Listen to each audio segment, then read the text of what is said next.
처음 바라봅니다. 김현주 장학사님 목소리가 상당히 낭낭한데 제가 듣다 보니까 이 마스크가 주는 그런 거가 있는 것 같아요. 제 목소리가 좀 둔하거든요. 그래서 죄송하지만 마스크를 벗고 좀 전달에 집중하도록 하겠습니다. 네, 고맙습니다. 강의를 해달라는 말을 듣고서 상당히 좀 고민이 많이 됐어요. 이미 각 학교에서 다 노력해서 이만큼 얻은 성과가 상당히 많은데 또 드릴 말씀이 있을까? 특히 올해 지정된 학교에서는 이 행복배움학교 신청하기까지 이제 고민들이 많았을 것 같고요. 또 갑자기 이 코로나 문제가 터지면서 한 번도 경험하지 못했던 이 두 가지를 한꺼번에 정말 변혁적으로 정말 창의적으로 운영을 많이 하셨을 텐데 그런 사례를 같이 나누는 게 좀 좋지 않을까. 오히려 앞에 발제 이런 방식보다 그런 고민을 했지만 편안하게 좀 서로 위로하는 자리, 서로 격려하는 자리, 조금 먼저 시작한 학교에서 어떤 고민을 겪었는지를 나누는 자리로 받아들이고 여기에 섰습니다. 요 며칠간 잠을 잘 자기 어제 그제 들기 어려운 요 며칠에요. 갑자기 저희 인생도 이렇게 샥 돌아보게 되는 거예요. 근데 교사였을 때와 그냥 일반 학교였을 때와 또 학교장 역할을 맡을 때와 그리고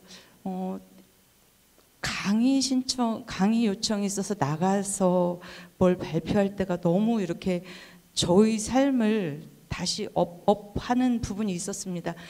옛날에는 실천한 것을 발표를 하기도 하는 게 주였지만 요즘은 말해놓고 이렇게 해야 한다. 말해놓고 또 제 삶을 실천해 나가는 부분도 있어서 또 저에게 오늘 자리 이후에 또 한 단계 더 좀 더 진실한 진정한 어떤 또 다른 삶을 살라고 하는 그 의미겠구나라는 생각을 하면서 강의를 정리를 했습니다. 저는 오늘 이 모임이 오전 오후로 진행될 거라 상상을 했어요. 예년에는 1박 2일로 했기 때문에 저한테 1시간 반 이상의 시간이 있길래 여기에 오신 영종고등학교 사례는 고등학교 또 중학교하고 고등학교 연계되는 부분 인문계 또 다양한 지점 얘기를 2시간 이상 들을 수 있는 사례고요. 옆에 또 성남중학교도 5년, 6년째 진행하는 학교로서 사례가 굉장히 많은데 그래서 제가 너무 독점하면 안 되겠다라는 생각이 있었거든요. 그런데 그냥 쭉쭉쭉 얘기를 하고 제가 얘기가 중간에 언제 끝날지 모르겠습니다. 좀 더 빨리 끝내고 이 학교의 이야기도 듣는 그리고 현장에서 선생님들께서 궁금히 여기시는 지금 현재 얘기도 나누는 것이 좋겠다는 생각을 하고 있습니다. 2015년에 행복배움학교가 처음 인천에서 시작됐는데요.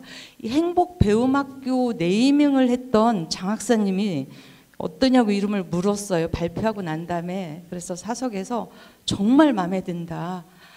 혁신학교 뭐 무슨 학교 다 시도마다 다 이름이 달라요. 그런데 우리가 추구해야 할 가치가 여기에 정확히 들어가 있다.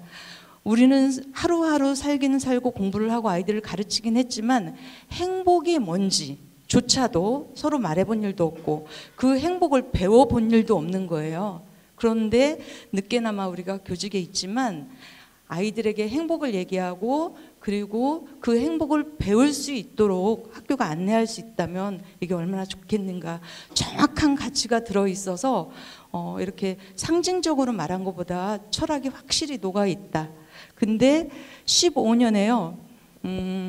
지금 이제 올해 지정이 되고 나서 이 상황에 아무것도 못하고 있는데 전반기 지정학교는 그런 경우고요. 후반기도 할 수 있는 게 뭐가 있을까? 아직 예산도 안 내려왔는데 이런 고민이 있으실 거예요. 근데 2015년도 행복배움학교도 지정만 대놓고 시의회에서 예산을 통과시키지 않았습니다. 그래서 어제 기사를 쫙 보니까 6월 25일인가 20일 후에 그때 시의회를 열어서 그때서야 통과를 시켰어요. 3월에 이미 지정 선포가 되었음에도 불구하고 1학기를 다 통째로 날렸던 시기가 있습니다. 똑같다고 생각이 들고요. 그 당시에 다른 시도에서는 행복배움학교에 대한 예산 지원이 팍팍 됐었어요. 아주 많이 되는 데는 1억까지 나가고 있는데 인천은 첫 출발부터 그렇게 나간 일이 없습니다. 4천. 지금 이제 여러 학교가 이렇게 늘어남에도 불구하고 좀 급별에 따라 차이는 있긴 하지만 3천에서 4천 사이 왔다 갔다 하는 걸로 알고 있어요. 그래서 너무 조급하시지 않고 좀 편안하게 접근을 하셨으면 좋겠다는 말씀을 먼저 드립니다. 장 학사님이 미리 설문을 받았더라고요. 어떤 고민이 있느냐. 이 자리가 넉넉하면 서로 마이크를 나누면서 어떤 고민이 있는지를 생생하게 들었으면 좋은데 안 되니까 이렇게 해주신 것 같아요. 모아봤습니다. 코로나19 사태 이걸 어떻게 하겠느냐. 교육 주체에 가장 많은 게 이거였어요. 교육 주체들이 자발성을 가지고 민주적으로 참여할 수 있어야 하는데 이게 너무 어렵다. 이 문제 해결에 대해서 얘기를 듣고 싶다. 그리고 그걸 위한 교사 연수 어떻게 하면 좋겠느냐. 강사비 문제부터 여러 가지가 나왔고요.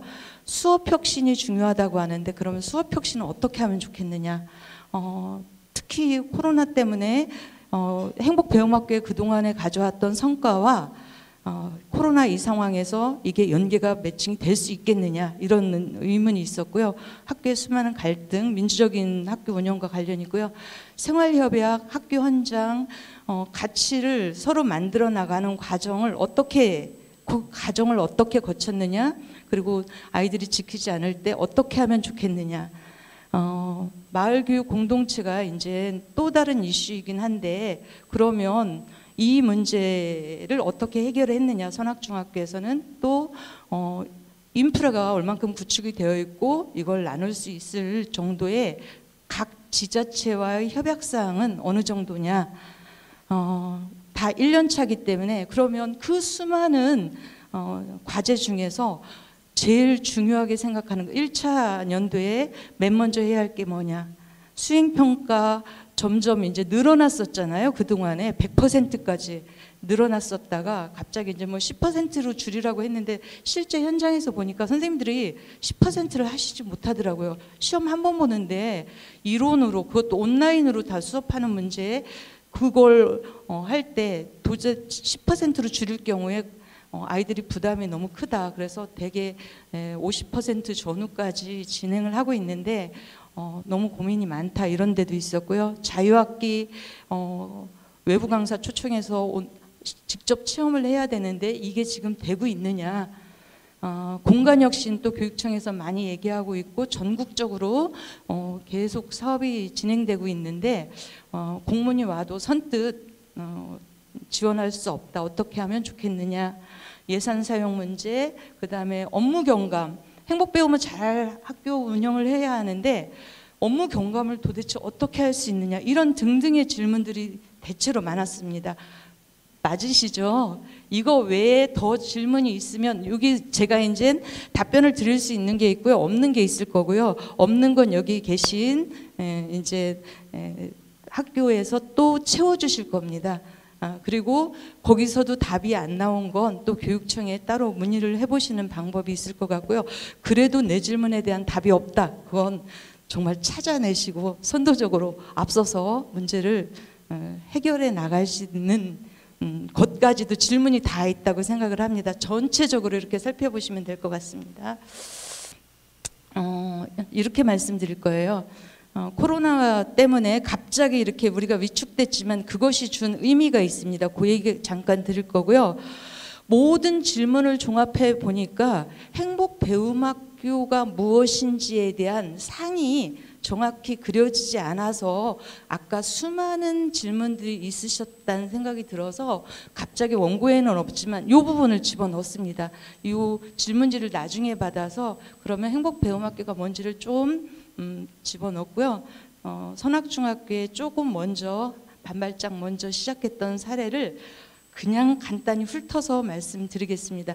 발제자, 제가 얘기하시는 분들이 학교에서 말씀하시지 못할 약간의 부분만 제가 첨가하도록 하고요. 여기 모이신 분들은 학교의 혁신 리더이십니다. 이렇게 뭐 관리자, 경영자, 뭐 부장 선생님 뭐 이렇게 말하는 것보다는 제가 볼 때는 혁신 리더이십니다. 누군가 하자라고 얘기했고 할까 말까 할 때 누군가 하자, 해보자, 우리 지원서 써보자 이렇게 했었던 그 중추적인 역할을 하신 분들이어서 이분들이 어떤 역할을 하시면 좋을까 생각한 부분을 말씀드리도록 하겠습니다. 시계가 어디 있나요? 시계를 손목에 네, 알겠습니다. 그러고 보니까 막 달리면 11시 전에 한번 얘기 끝내보도록 하겠습니다. 있습니다, 제가. 예. 차분하게 좀 위로를 드리고 싶습니다. 물빛 한 그릇에 콩나물은 싱그러움을 더하고 봄비 한 줄기에 세상이 초록으로 바뀌듯 그분이 지나간 자리마다 푸르름이 꽃을 피웁니다. 우리는 그분을 감히 선생님이라고 부릅니다. 선생님은 이렇게 해야 한다가 아니라요. 이렇게 하는 사람, 그분이 지나간 자리마다 꽃을 피울 수 있는 사람을 선생님이라고 한다는 거예요. 교단에 있는 우리만 선생님이라고 할 수는 없다는 생각이 듭니다. 학교에는 수많은 사람들이 살고 있어요. 근데 행복배움학교를 운영할 때는 사실은 교사만 가지고 되지 않는 부분도 있습니다.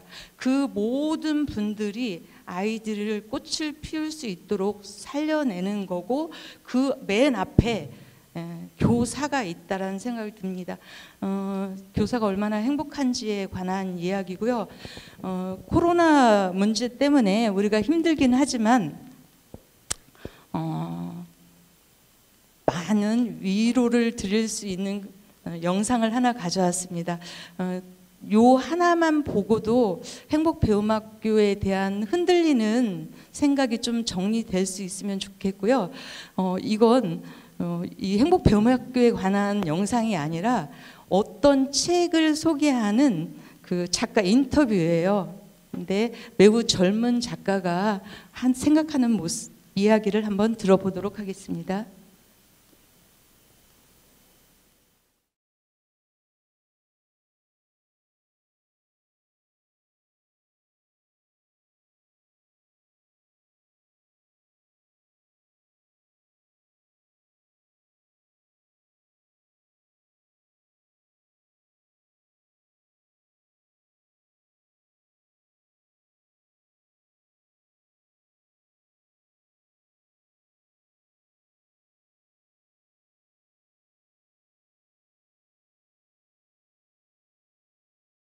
그건 약한 사람들이 다 참고 있다는 뜻이거든요.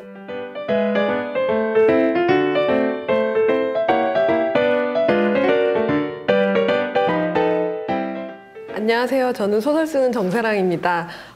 보건교사 아는 영, 피프티피플, 그리고 이번에 옥상에서 만나요를 썼고요. 주로 사람들이 와글와글 나오는 즐거운 소설 쓰는 거 좋아합니다. 소설 쓰다가 막힐 때는 손으로 되게 쓸데없는 물건들을 만들고 좋아하는 계절은 여름?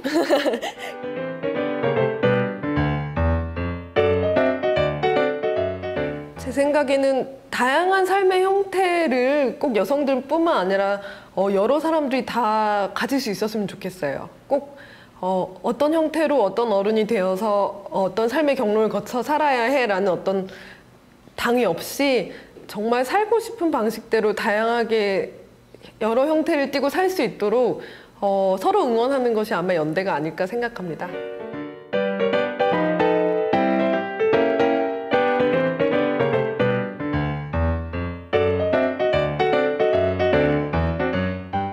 어쩔 수 없어 라는 말을 하지 않는 게 중요한 것 같아요.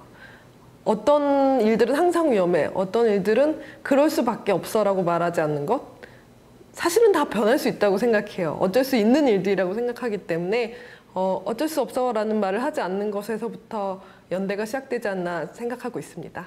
저는 갈등이 터져나오는 사회가 건강한 사회라고 생각해요. 만약에 갈등이 전혀 나오지 않고 평화로워만 보이는 사회가 있다면 그건 약한 사람들이 다 참고 있다는 뜻이거든요. 그래서 우리 사회를 볼 때 너무 시끄러운 것 같고 갈등이 많은 것 같고 점점 모든 사람들이 다 서로 멀어져 가는 것처럼 보이지만 사실은 이 갈등들이 해소되고 나면 훨씬 좋아질 거라고 생각해요. 그래서 가까이서 보면 되게 안 좋아 보이는 상황일 수 있지만 멀리서 보면 변화의 과정일 때가 많아서 저는 갈등이 터져나오는 사회야말로 변화가 계속 일어나는 사회라고 생각합니다. 예를 들어 예전에는 누군가 회사에서 물건을 던진다던가 인격 모독적인 발언을 한다 그러면 다들 참고 넘어가고 쉬쉬하고 그랬잖아요. 그런데 이제는 그것은 갑질이다, 그렇게 하면 안 된다, 일하는 사람들끼리 인격 모독적인 발언을 하면 안 된다, 이런 의견이 성립되어 간단 말이에요. 이랬을 때 우리가 다음 조직 문화에 대해서 고민을 하게 되는 거죠. 이 다음부터 우리는 서로 거리감을 잘 지키는 조직 문화를 만들 수 있겠다, 다음 계단을 생각하면 되는 것 같아요. 그래서 저는 너무 불미스러운 사건이 일어나도 너무 좌절하지 않고 이것이 어떤 쌓여있던 것이 표출된 것이니까 이 다음을 생각하자, 이런 태도로 살려고 노력하고 있어요.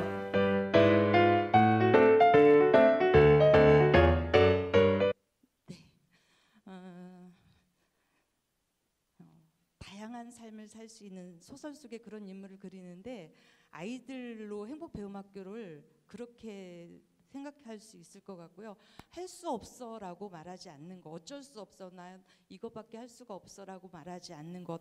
특히 어른이기 때문에, 교사이기 때문에 애들 앞에서 애들이 어떤 요구를 했을 때 이건 불가능해, 이건 안 돼, 이건 뭐 안 돼, 이런 게 아니라 찾아보자라고 한다든지 안 된다라고 말하지 않는다는 것이 어른답다라는 얘기를 하는 거고요. 갈등이 터져나온 사회가 안전하다. 갈등이 없다면 약자가 참는 거다. 학교에서의 약자는 누굴까? 약자는 학생이라고 말할 수는 없어요. 그렇죠? 지금 상황에서는 교사가 약자이기도 하고 학생이 약자이기도 하고 등등이 상황마다 다 다르고 아이들마다 다른 상황에서 그런 사회를 우리가 만들어 보는 것이 행복 배움학교하고도 일치하지 않을까 해서 모두로 영상을 가져왔습니다. 코로나19에서요. 그동안에 학교 혁신을 하자고, 교육 혁신을 하자고 부르짖은 시간이 20년이 넘습니다. 더 연세 드신 선배님들 입장에서는 내가 교직에 발령 났을 때부터 그랬는데 교육 바꾸자는 얘기는 늘 있었다고 얘기를 해요. 그렇게 변화해 왔어요. 조금 변화하다가 학교 혁신학교 얘기가 나온 것도 인천에서 이제 6년, 7년 이렇게 되어 가고 있는 상황이에요. 그런데 실제 많이 바뀌지 않았다는 얘기를 많이 합니다. 이렇게 가치로운 일인데 인류의 미래를 만들어 나가는 가치 있는 일인데도 불구하고 속도가 상당히 늦었어요. 그런데 갑자기 이젠 얼마 전부터 4차 혁명 얘기를 하기 시작하면서 몸으로 느끼기 시작합니다. 핸드폰 켜면 업데이트 하라고 해요. 제가 인천 이음카드를 쓰는데 거기에서는 업데이트 하십시오 해서 아니요, 취소를 누르면 안 되게 돼 있어요. 그냥 어떤 건 업데이트를 하지 않고도 운영이 될 수 있는 게 운용이 되는데 어떤 프로그램은 업데이트를 하지 않으면 아예 작동이 안 되는 게 있습니다. 업데이트를 하지 않아도 되는 건 내가 불이익을 당한다는 거죠. 아예 불이익을 당하거나 아니면 아예 사용하지 못하는 경우인데 계속 업데이트를 하도록 만들어요, 스마트 기기는. 근데 업데이트하는 거 불편합니다. 학교에서 그 PC 지킴이 한 달에 한 번씩 할 때 보면 업데이트 하려면 막 답답하죠. 힘든 것도 있고. 근데 스마트폰은 알게 모르게 계속 업데이트를 시켜주는 거예요. 그런데도 불편해서 새로운 걸 쓰지 않으면 우리는 그 좋은 기기를 통화 몇 가지 기능 외에는 쓸 수 없는 거죠. 평생 이제는 스스로 업데이트를 하지 않으면 안 된다. 그래서 우리는 영원히 지금부터는 2020년 들어온 이 최근부터는 날마다 인생을 업데이트하면서 살 수밖에 없다라고 과학 기술이 먼저 얘기를 했어요. 그래도 못 알아들었어요. 그냥 나이대로 살다가 그러면서 그냥 편안한 퇴직을 원한다라는 생각을 하고 있었는데 갑자기 이게 다가왔습니다. 요 그림 아시죠? 네. 코로나 발생 그 지구의 데이터가 하루에 몇 번씩 업데이트 되는지 모릅니다. 오늘 우리나라 순위는 몇 위일까요? 60? 64위? 네, 이게 매일 나오는데요. 뭐 어떤 때는 낮에 보면은 한 3, 40분 만에 한 번씩 계속 숫자가 늘어가서 어쩐 여기는 20만이 넘었더라고요. 전 세계에서. 그걸 볼 때마다 그렇구나. 그리고 이렇게 세계가 연결되어 있다라는 걸 나라마다 이제 큰 나라는 원래 어디 있는지 알게 됐어요. 근데 작은 나라에서 숫자가 막 발생하는 게 뜨게 되면 마음이 많이 아프고 이 나라 이거 어떡하지? 여기 의료는 과연 해결이 될 수 있을까? 이런 생각을 우리가 교실에서 내 교과만 생각하다가 갑자기 전 우주적으로 생각할 수밖에 없는, 전 지구적으로 생각할 수밖에 없는 세계로 갑자기 열려버렸습니다. 근데 이것의 의미가 어떤 거냐면요. 우리는 그동안에 이렇게 살고 있었어요. 한반도에 살고 있었다고 하지만 한반도조차도 아니고요. 우리 의식 속에는 이렇게 섬처럼 그동안 고립됐습니다. 일본이 섬나라다 뭐 이렇게 얘기하지만 우리도 일본 못지않게 매우 좁은 세계에 갇혀 살고 있었어요. 그러다가 갑자기 아까 말씀드린 것처럼 전 지구를 생각할 만큼 큰 사고를 해야만 한다는 걸 깨닫게 됐고요. 학교에서 수업 공간 열자, 수업 공개하자. 선생님, 우리 수업이 가장 교사의 생명이니까 우리 수업 공개합시다. 할 때 얼마나 저항이 많습니까? 불편하죠. 내 수업 남이 본다는 거에 설득을 하기도 해요. 학생들이, 중학교, 고등학교 학생들이 본다는 건 이미 열려 있는 거잖아요. 다 아이들은 다 보고 판단을 해요. 근데 애들 앞에서는 수업이 가능해도 동료 교사에게 교실 문을 못 열었어요. 관리자한테는 특히 더 불편하고 불안하고 없었으면 좋겠다는 생각을 많이 하고 그동안 살았어요. 그런데 학부모는 교원평가할 때 학부모는 한번 초청해서 와서 의례적으로 보고 가면서 이제 교원평가 때문에 수업을 공개해야 한다. 이 정도까지는 설득이 됐습니다. 그런데 지금은 모든 부모들이 학교 오지 않고도 선생님들의 수업을 집에서 다 보는 거예요. 강제로 열려버렸습니다. 우리가 원해서 우리가 스스로 수업 혁신이 돼서 이 학교 수업 내 모습을 공개한 게 아니라 그냥 어쩔 수 없이 강제로 열려버린 이 상황에서 교사들은 3, 4, 5, 6월 달 4개월 동안 아주 격렬한 실험을 했습니다. 이제까지 한 번도 이렇게 변혁적인 시도를 해본 일이 없는 거예요. 수업 온라인, 오프라인, 애들 생활지도 거기에다가 방역까지. 근데 이제 그걸 보면서 제가 느끼는 건 이거예요. 전국에서 지금 이제 한 달 반, 2달 고등학교 3학년부터 해서 이렇게 개학을 하고 있는데 학교에서 확진자가 학교 내에서 확진자가 확산된 일이 없어요. 전국적으로. 다 가정에서 이렇게 돼서 가정 또는 소그룹에서 있는 거지 학교 내에서는 없습니다. 이걸 보면서 학교의 위대함, 교사의 그 능력, 뛰어남에 대해서 감동을 하게 돼요. 그런데 문제는 이겁니다. 교사가 지금 현재 코로나 방역만을 하고 있을 수는 없어요. 애들은 학교를 통해서 교육을 받기 위해서 있는 거지 내가 건강이 안전한지 안 안전한지를 안 걸렸어 나 오늘 행복하네 이게 아닌 거거든요. 지금 3, 4개월 이 시간을 지나는 동안에 상당히 많은 코로나 확진자로는 확진자의 대상으로 들어가지는 않지만 눈에 보이지 않은 수많은 문제점들이 있습니다. 그 문제점들을 찾아가는 것이 학교라고 생각을 해요. 이제는 그 얘기를 서서히 할 때가 되지 않았는가. 지금은 대혼란의 시기고 이 혼란의 시기에서 살아남고 도태되고가 결정된다고 해요. 그 과학자들 얘기가. 지금은 그 시기에 왔다.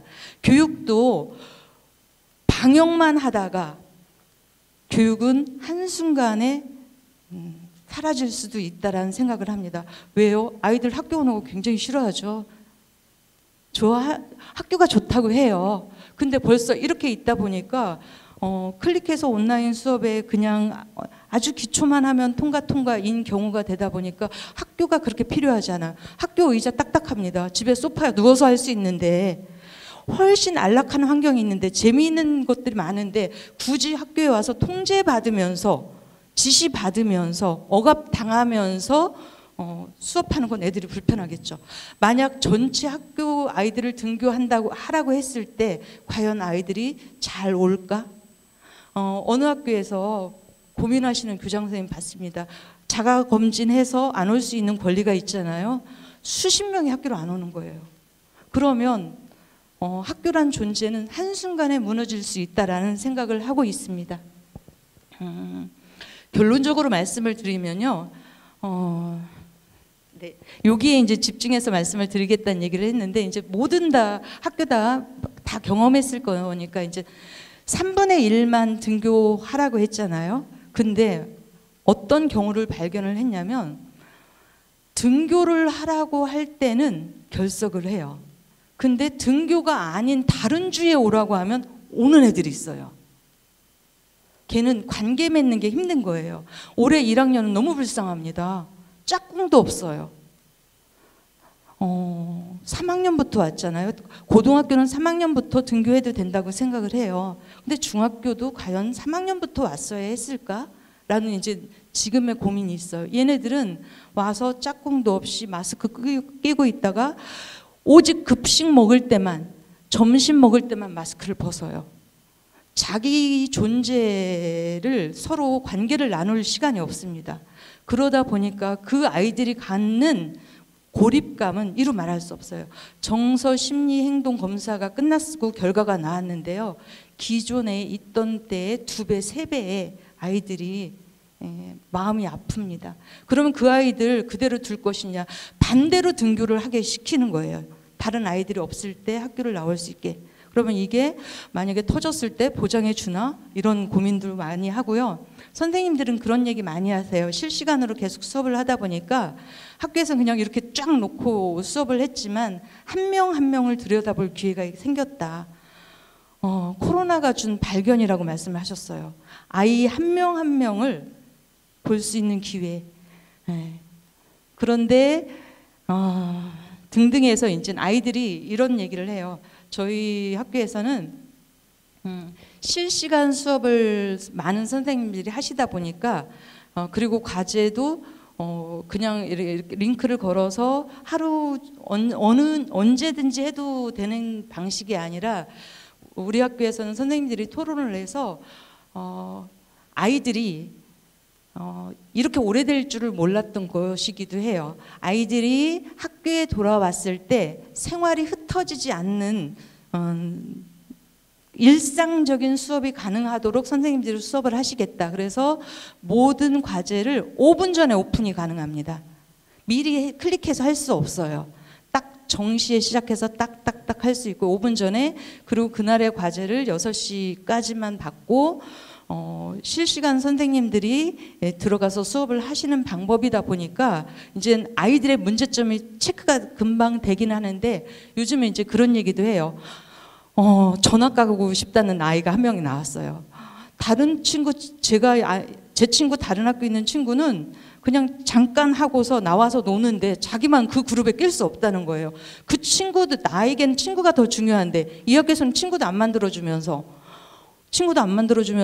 왜 친구하고 못 놀게 하느냐, 나 전학 가고 싶다 이러는 거예요. 그런 아이들 때문에 이제 더 생각하게 되는 거예요. 그러면 아이들이 배우는 내용도 교과에서 이렇게 교사가 구획한 것이 맞느냐, 아이들이 원하는 것을 아이들이 원하는 때에, 그리고 그것을 관리해 주는 것이 진정한 배움이 아니겠는가.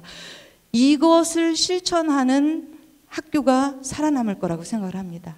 아이들이 자기 개별 과제를 선택을 하고 이 프로젝트를 어떻게 할 수 있는지 도와줄 수 있고 그런 프로그램을 갖춘 학교가 존재할 거라고 생각해요. 선생님들이 제일 고민하시는 게 수업을 어떻게 할까와 두 번째 애들 관리 어떻게 할까예요. 그 중에 출결입니다. 좀 반전 있는 얘기인데요.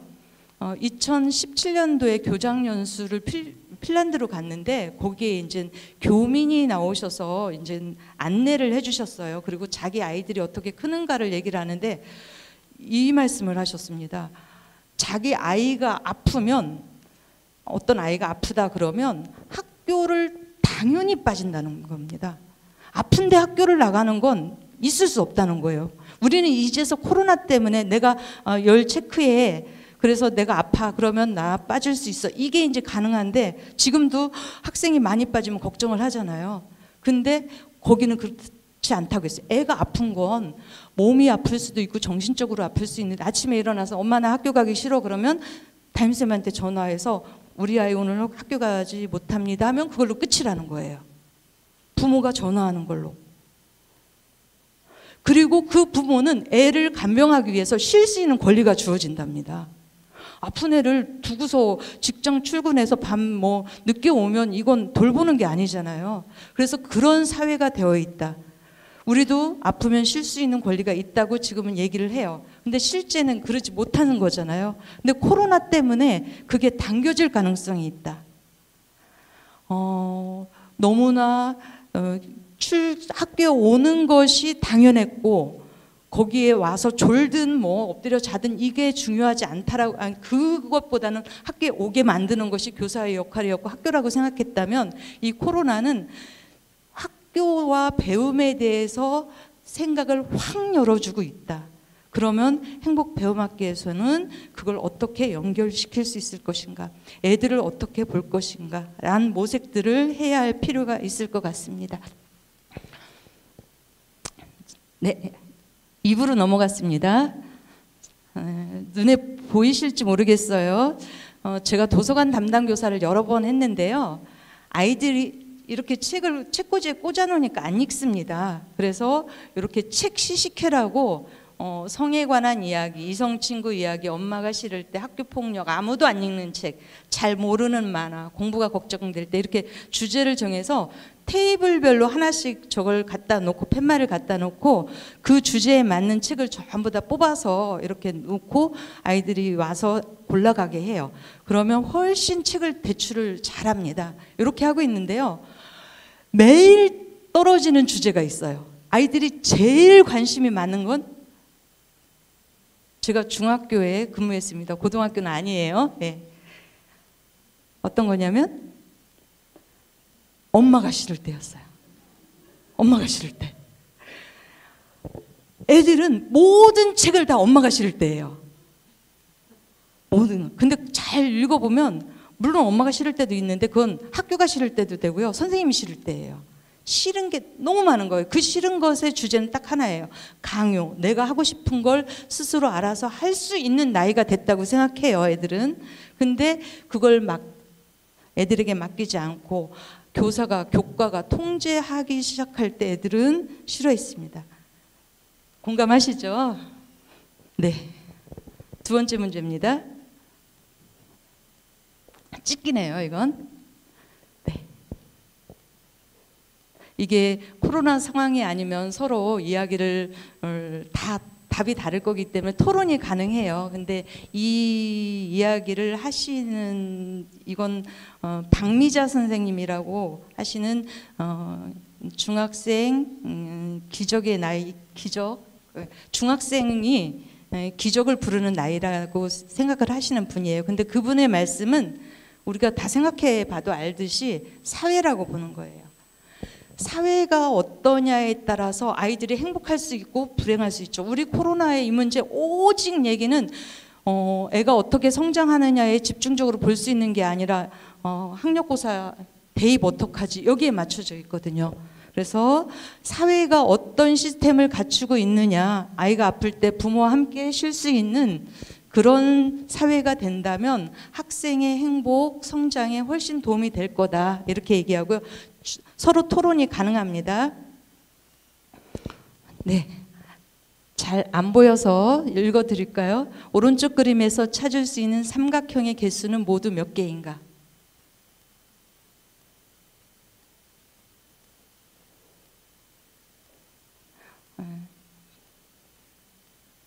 저희 아이한테 대학생이거든요. 근데 어저께 이 문제를 줬더니 막 짜증을 내요. 내가 지금도 이런 문제를 풀으란 말이야 이러면서.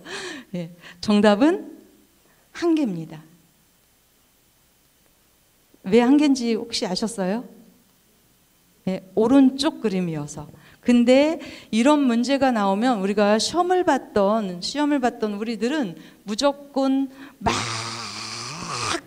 빨리 세가지고 내가 점수 맞춰야지. 10개 넘어갔죠? 마음으로. 이건 이미 우리가 경쟁 세대에서 살았던, 내 몸에 경쟁이 중요한 게 아니야. 실패해도 괜찮아. 우리는 실수해도 돼. 그게 아무리 교사로서 그렇게 얘기하더라도 내 DNA에 이미 막 수십 년 동안 교육해온 흔적이 벌써 숫자를 세고 있는 거예요. 텍스트를 하나하나 읽지 않아요. 지금은 텍스트를 하나하나 읽어야 하는 시대예요. 배웠던 것을 복습하는 시대는 절대 아닙니다. 근데 우리는 쫓겨 살아요. 그러면 안 된다고 애들에게 말을 하는 우리가 그렇다는 걸 확인할 수 있는 부분입니다. A와 B가 있습니다. 이것도 딸이 화냈어요. 그러더니 야, A와 B는 아까 숫자 세는 것보다 쉽잖아. 골라봐 했더니 골랐습니다.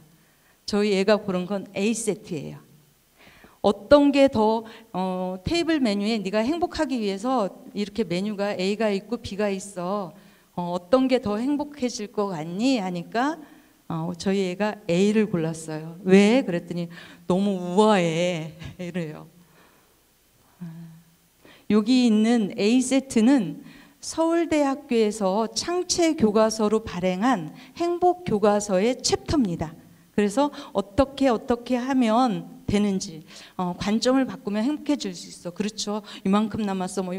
이만큼이나 남았네. 이런 많은 일화들이 있잖아요. 관점을 바꾸면. 토요일 날 여기 오는 거 정말 힘들고 싫으셨는데 와서 보니까 집보다 시원하네. 뭐 예를 든다면 앉아서 쉴 수도 있네. 뭐 이렇게 생각한다면 관점이 바꾸면 이렇게 해서 9가지를 가르치고 있고요. 용서하기까지.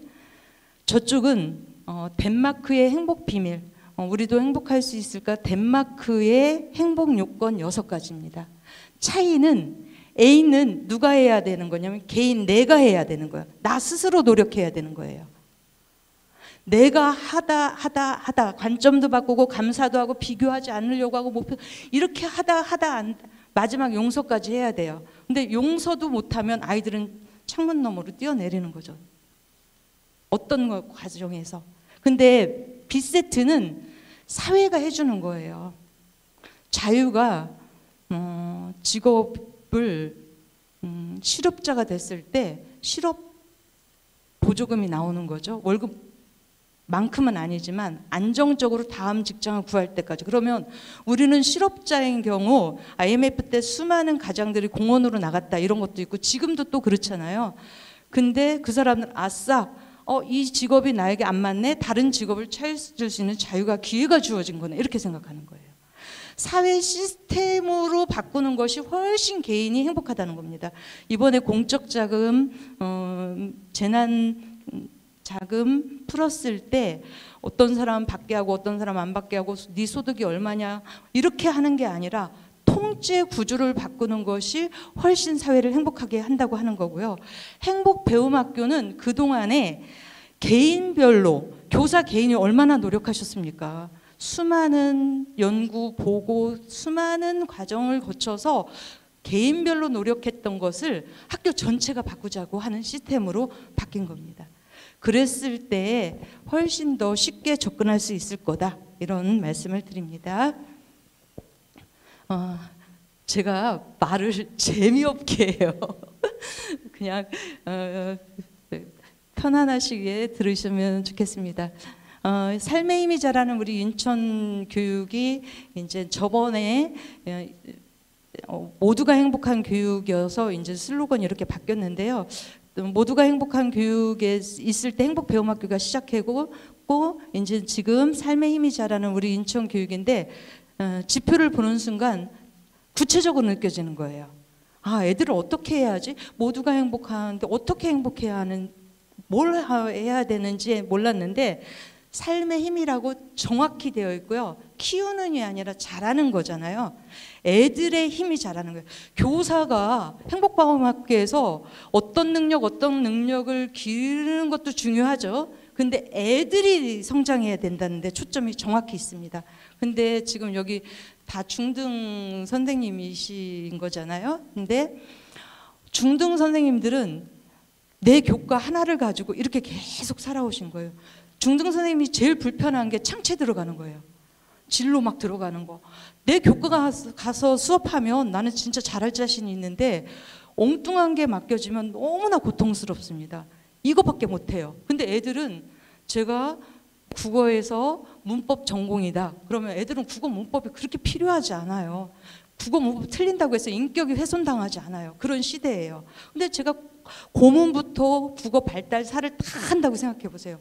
애들 삶하고는 그렇게 중요하지 않아요. 때가 되면 배울 수 있는데, 그래서 지금은 우리가 중등에 있는 또는 뭐 누구여도 좋겠지만 아이들이 원하는 삶을 위해서 우리 교사가 아이들의 모든 것을 가르칠 수 없다라는 걸 양심적으로 선언해야 된다고 생각해요. 내가 다 애들 다 책임질 수 있어. 내 말만 믿고 따라와. 그러면 너 어떻게 할 수 있어. 이건 아닌 시대에 접어들었다는 생각을 합니다. 이게 어떤 분은 교사로서 자존감이 떨어지네? 그렇게 생각할 수도 있지만 다시 생각해 보면 홀가분할 수 있어요. 조금 나 혼자가 아니라 우리가 같이 손을 잡을 곳이 많아졌다는 얘기기도 하고요. 아이에게 선택권을 주면 아이 스스로 더 책임지려고 하는 부분이 많습니다. 부모가 강요해서 여기 가 했던 아이는 중간에 그만두는 경우가 많아요. 제가 굉장히 좋아했던 선생님 한 분이 명퇴를 하셨어요.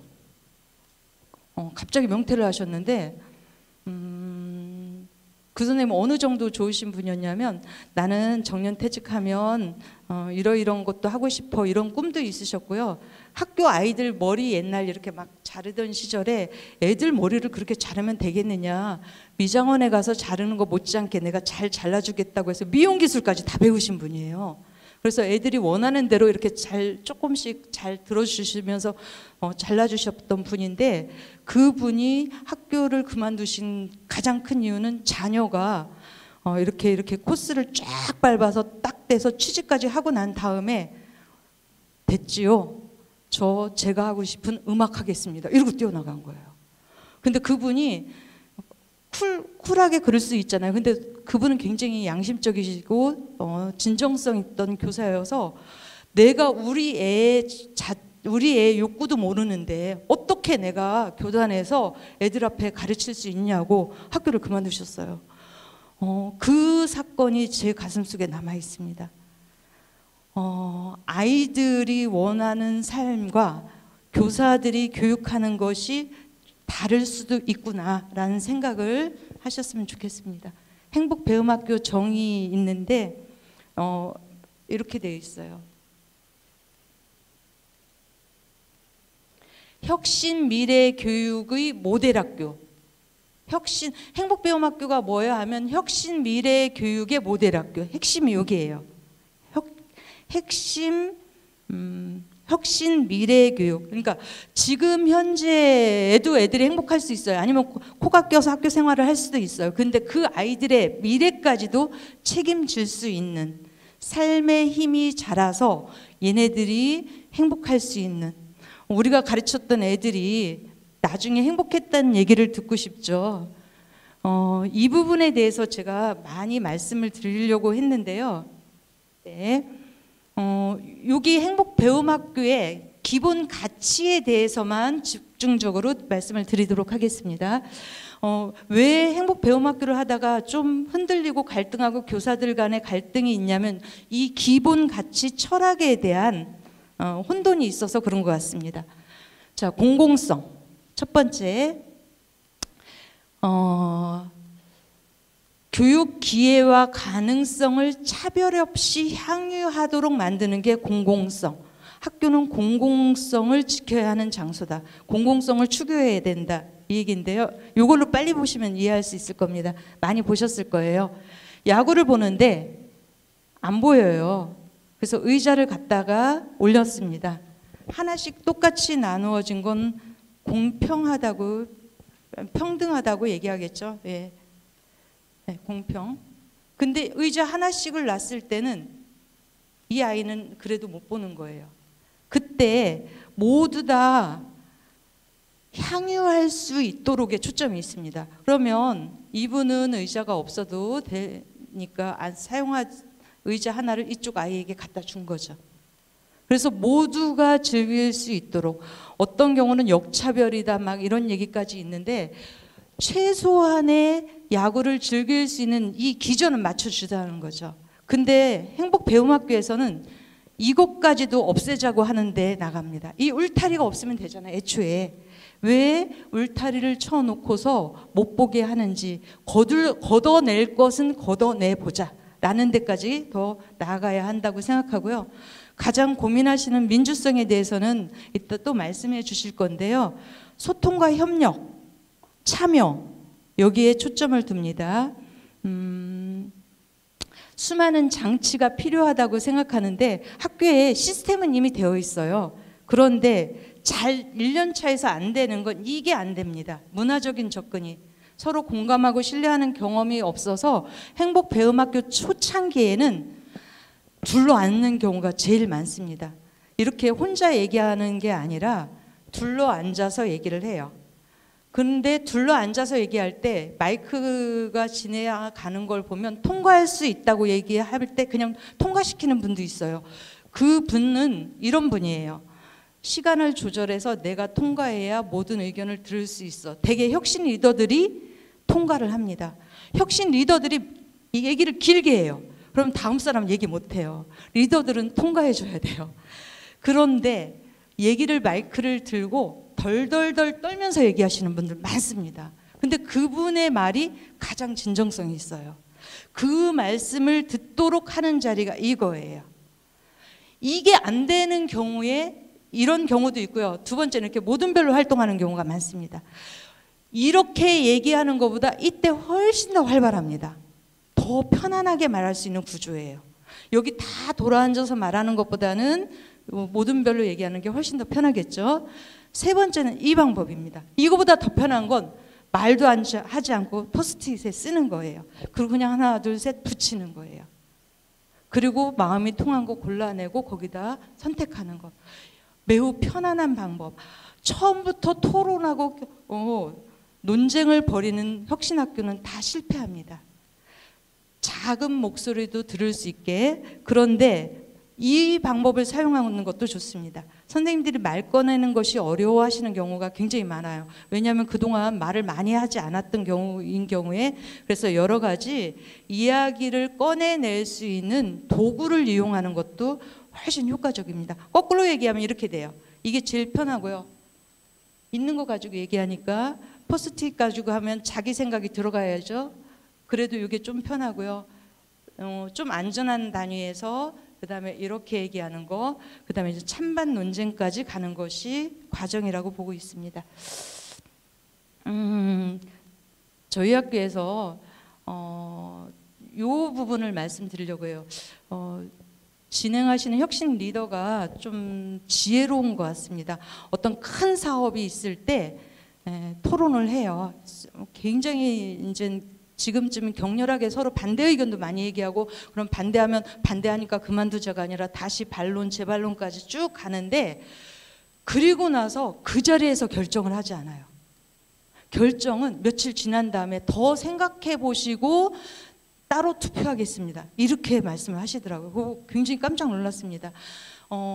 토론 과정에 감정이 오갈 수도 있고 또는 내가 말한 것이 잘못됐는지 막 수시로 검열을 하게 돼 있잖아요. 자기 검열을. 근데 그 중간 그 감정과 이런 그 시기를 잠재울 수 있는 텀을 두니까 훨씬 합리적으로 선택을 하셨어요. 근데 이 텀을 두고 선택한 것이 부결된 일은 한 번도 없습니다. 토론을 하고 난 다음에 며칠 후에 하겠다라고 하면 작은 단위에서 또 토론을 하는 것 같아요. 제가 보니까 이런 과정을 거쳤던 일이 있습니다. 네. 윤리성. 행복배움학교 하자고 했더니 선생님들이 교육은 하지 않고 뭐 딴 일만 한다, 뭐 계속 뭐 쉬운 길로 가려고만 한다라는 것을 해결할 수 있는 것이 여기입니다. 이 부분인데요. 네. 존중, 배려, 자율, 규범을 만드는 거예요. 학생만 생활 규정 만드는 게 아니라 교사 생활 규정 헌장 같은 걸 만드는 겁니다. 학부모도 만드는 거예요, 규칙을.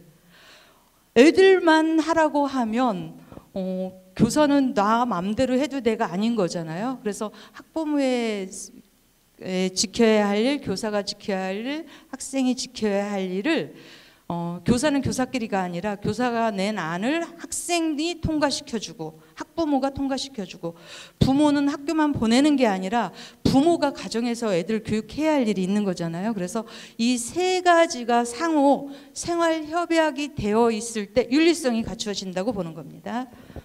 예, 전문성 수업에 초점을 두자는 얘기입니다. 일상적인 수업 나눔으로 돌아가자는 얘기고요. 창의성, 학교마다의 특징, 지역마다의 특징을 얘기하는데 제가 도서관에 있다 보니까 여러 가지 도서관은 외부 행사가 많아요. 이렇게 뭐 프로그램 있는데 애들 데려오고 와볼래 했는데 KBS2에서 아이들 데리고 하는 프로그램이 있어서 학교 아이들을 뽑아달라는 거예요. 그래서 우리가 뽑을 수 없다, 와서 뽑아가라 했더니 와서 아이들을 뽑는데요. 오디션을 보는 거예요. 근데 깜짝 놀랐습니다. 그냥 카메라, 핸드폰 하나만 갖고 와요. 그래서 질문 몇 개만 툭툭툭 던졌는데 뽑아낸 사람들이 이게 2010년 초기인데 캐릭터가 겹치는 애가 하나도 없어요. 하나도 겹치네. 이 중에 공부 잘하는 애도 있어요. 근데 거의 꼴찌 애도 있고요. 성격이 ADHD에 가까울 정도로 산만한 애도 있어요. 말 못하고 마이크만 주면 얼굴 빨개지는 애들도 있어요. 근데 그걸 다 캐릭터로 잡아서 끌고 가요. 방송에 띄웁니다. 그렇구나. 사회를 움직이는 건 똑같은 성적 1순위 애들이 아닌데 왜 학교는 그걸 모르고 살았을까를 절실히 깨달았습니다. 창의적 교육과정은 바로 애들이 하나하나 각자 할 수 있는 부분을 찾아주는 학교에 연결이 된다고 봅니다. 네. 막 넘어가겠습니다. 저희 학교는 행복배움학교를 하지 않았으면 폐교가 되었을 학교입니다.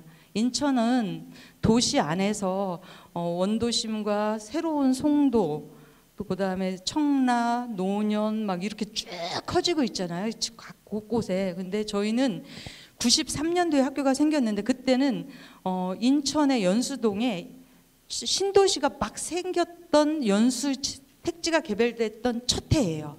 그래서 수많은 주택이 필요해서 아파트가 섰을 때 동시 섰던 학교입니다. 불과 30년이 안 됐어요. 지금 28년째밖에 되지 않았는데 15년에 입학생이 80명밖에 안 돼요.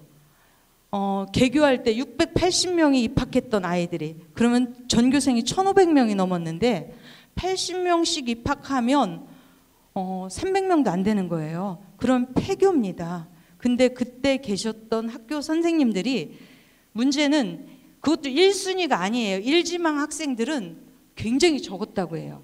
그래서 선악중학교에 배정이 되면 그렇게 이제 교육청에 항의, 민원성 항의 전화를 했던 학교였다고 해요. 그런데 이때 행복배움학교를 신청을 했습니다. 15년에 신청을 해서 학생이 늘어나기 시작해요. 이렇게 늘어나요. 19년은 156명이 7파급인데 실제는 7파급이 아니었어요. 7파급이 아니라 210명이 1지망을 신청을 했습니다. 그래서 9학급을 받으라는 거예요. 근데 저희는 학교 공간이 그렇게 되지 않아요. 놀란 게 있습니다. 어떤 거냐면 저희 학교에 오는 애들 중에 그 지역에 있는 게 아니라 송도, 막 노년, 이 멀리 있는 애들이 와요. 청라로 이사 간 아이도 학교를 다녀요.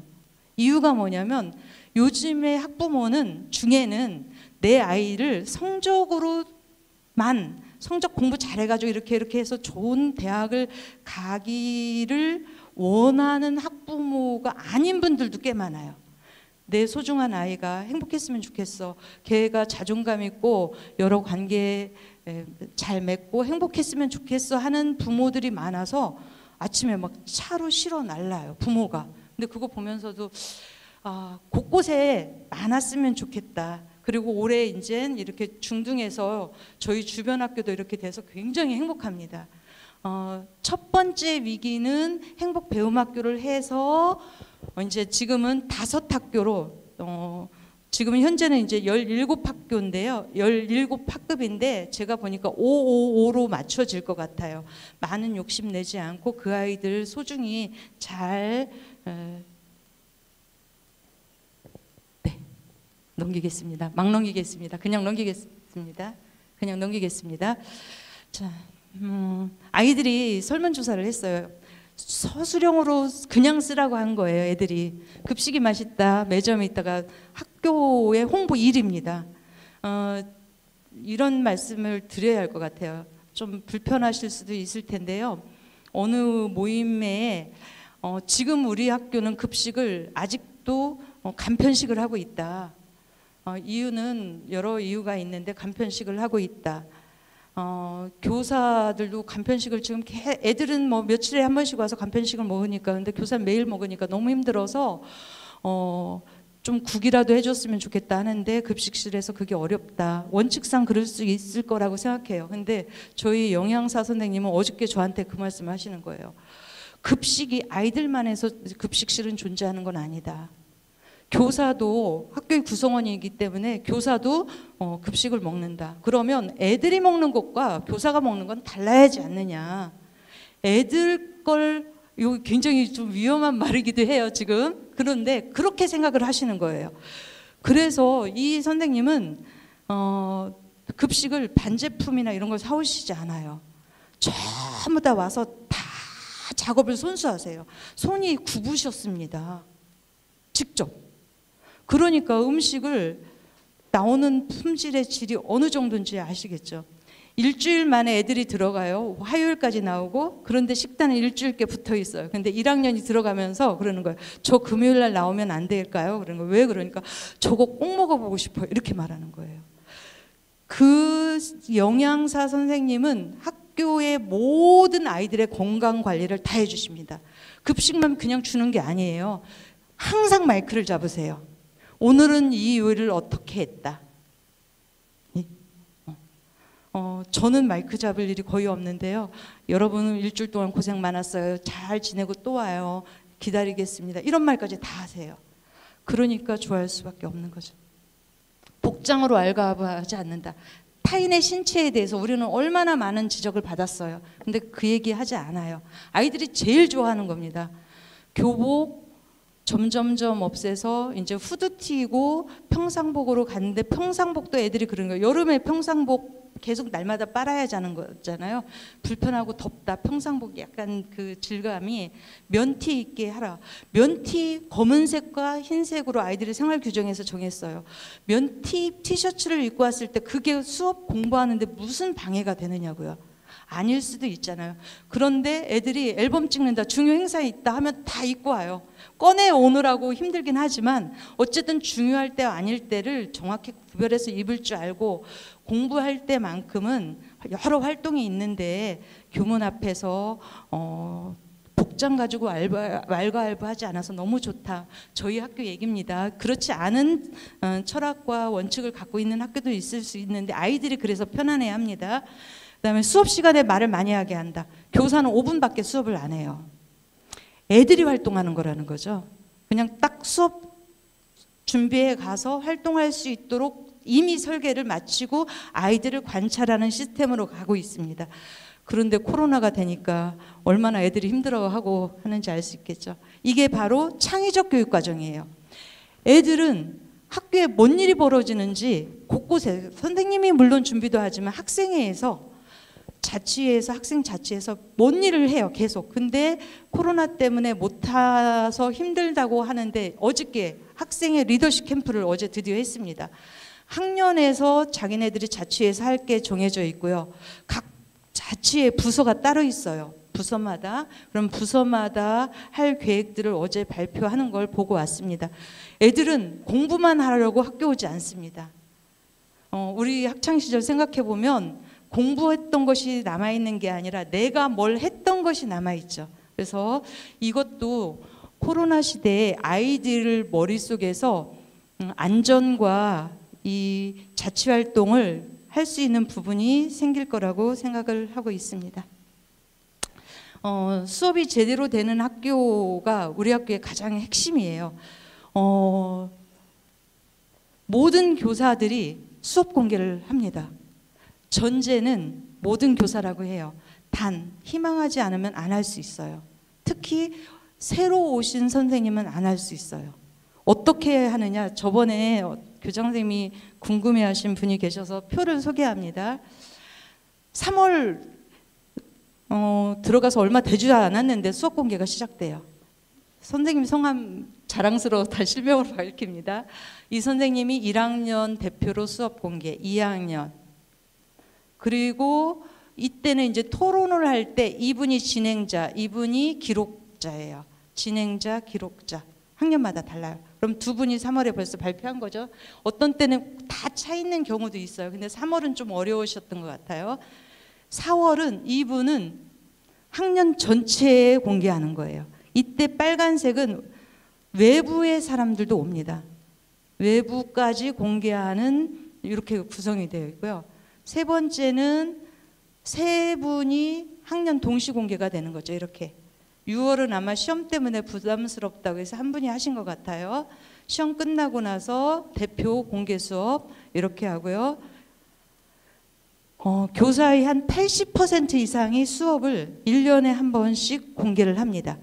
그런데 이렇게 전체 공개와 요 날은 어떻게 하느냐면요. 저희는 손우정 교수님이 오세요.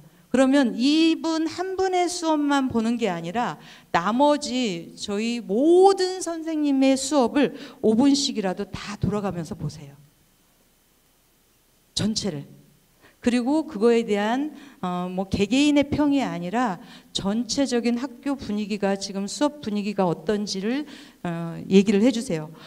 얼마나 부담스럽겠습니까? 이렇게 동료 교사끼리도 부담스러운데 이렇게 전체 공개하는 게. 근데 선생님들은 이걸 깨달으신 것 같아요. 수업을 공개하는 과정이 개인의 혼자 책임지지 않게 하는 수업 디자인의 과정이 있는 거고요. 두 번째는 힘들게 공부해서 공개를 하고 난 사람은 큰 산을 하나 넘은 것 같아요. 그 선생님은 그 과정을 통해서 엄청나게 단련이 되십니다. 그래서 그 다음은 수업에 정말 전문가가 되어 계세요. 그 과정을 6년째 경험을 하고 있는 학교예요. 그러다 보니까 선생님들이 학교에서 모든 가치 있는 활동은 수업을 통해서 하자. 수업 공개로 가는 과정들은 구체적인 연수가 따로 필요한 부분입니다. 이렇게 간단히 말씀을 드릴 수는 없지만, 그래서 선생님들이, 학부모님들이 그걸 얘기를 하세요.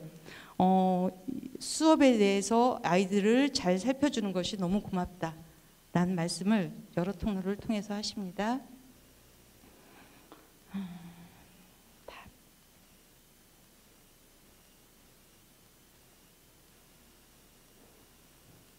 공간혁신 간단히 말씀드리겠습니다.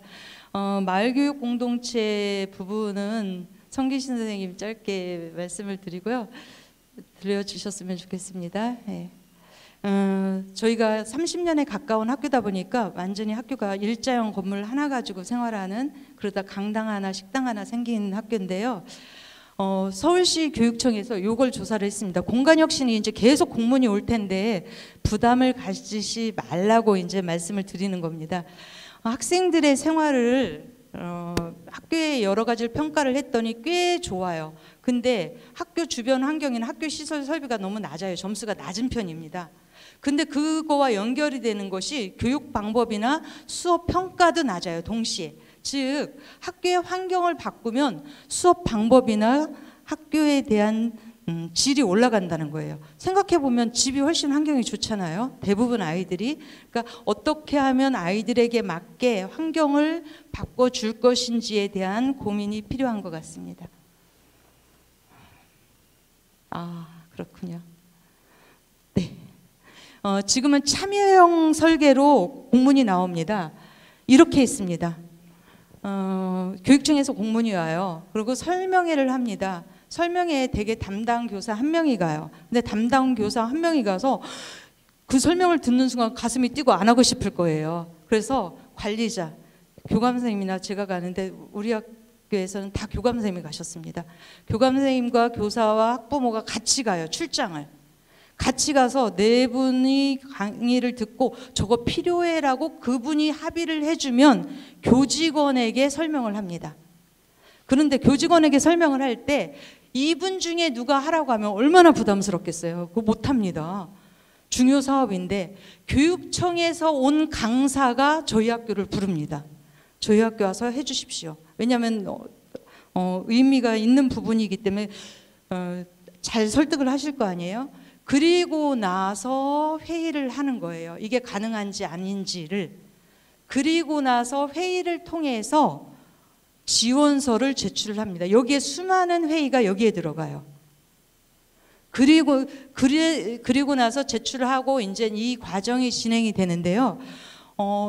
혁신 리더들이 네 분이 마음이 맞아서 이건 하고 싶어라고 했을 때는 이 과정을 좀 거쳤으면 좋겠습니다. 그냥 섣불리 표현을 했다가 학교에서 실패해서 교장 선생님 또는 혁신 담당 선생님 너무 속상해 하시지 마시고 같이 듣는 방식을 선택했으면 좋겠습니다. 예.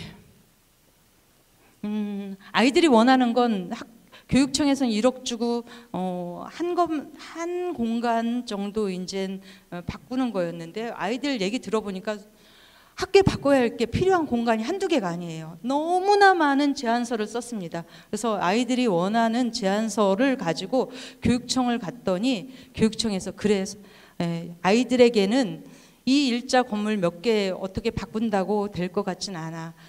건물 시설 하나가 더 필요하겠구나. 혁신학교에서 특히 미래형 혁신학교에서는 학교 시설 공간에 대해서 적극적으로 지원할 뜻이 있어 해서 저희가 이제 8월부터 삽을 떠서 진행을 하게 됩니다. 이 모든 얘기는 바로 어떤 얘기냐면요. 아이들이 원하는 것에서부터 출발한 거예요. 아이들의 삶을 어떻게 바꿀지에 대한 것에서부터 출발한 겁니다. 우리가 할 수 있는 것, 이건 할 수 없어, 어쩔 수 없어. 우리 학교는 환경이 이거밖에 안 돼. 우리 학교는 이럴 수밖에 없어서 그냥 학교 그냥 문 닫아도 어쩔 수 없어가 아니라 혁신 리더 선생님들이 이 어려움을 극복하기 위해서 무엇이 필요한지를 계속 토론하고 토의했던 학교고요. 그 사례를 여기 간단히 말씀드렸고요. 한 가지 사진만 설명하고 가겠습니다.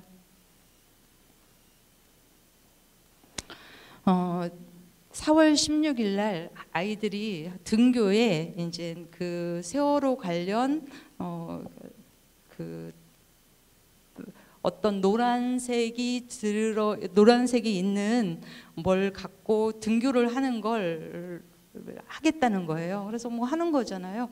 근데 애들이 등교하는데 아이들은 당당하게 샥 이러고 와요. 탁 이럽니다. 근데 이분은 그냥 출근을 하신 거예요. 우리 교감 선생님이에요.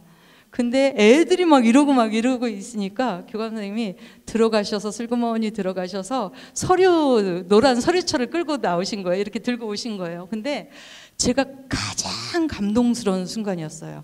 아이들은 변화에 아주 민감합니다. 그리고 카메라 앞에 서는 것, CCTV 앞에서 요즘 그 열화상 카메라 앞에서도 막 애들은 얼굴 찍어요. 막 우리처럼 그냥 이러고 지나가는 게 아니라 아이들은 온갖 포즈 다 하는 애들이 있거든요. 근데 우리는 이런 게 쑥스러워요.